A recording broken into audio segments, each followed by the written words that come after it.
The painting is a beautiful depiction of a river surrounded by trees and flowers. The river is wide and still, with a smooth, glassy surface that reflects the trees and sky above. The trees are tall and lush, with leaves of all shades of green. The flowers are blooming in abundance, adding a splash of color to the scene. In the foreground of the painting, we can see a few rocks and boulders that are partially submerged in the river. These rocks create small rapids and waterfalls, which add to the beauty and dynamism of the scene. In the background, we can see a few hills and mountains, which provide a sense of scale and perspective.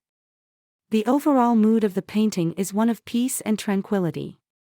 The river's still surface and the lush vegetation suggest that this is a place where people can come to relax and escape the hustle and bustle of everyday life. The river is the central element of the painting, and it dominates the composition.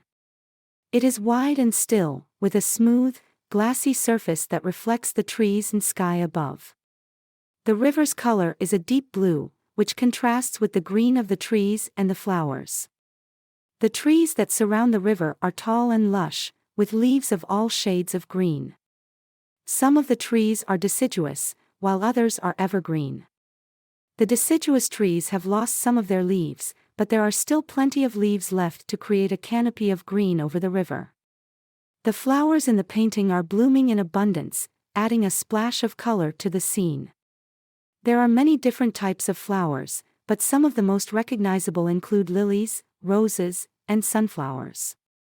The flowers are all different colors, but the most prominent colors are red, yellow, and purple. In the foreground of the painting, we can see a few rocks and boulders that are partially submerged in the river. These rocks create small rapids and waterfalls, which add to the beauty and dynamism of the scene. The rocks are also a contrast to the soft, flowing lines of the river and the trees. In the background of the painting, we can see a few hills and mountains. These hills and mountains provide a sense of scale and perspective to the painting. They also help to create a sense of depth and distance. Overall, the painting is a beautiful and serene depiction of nature. It is a reminder of the beauty of the natural world and the importance of preserving it.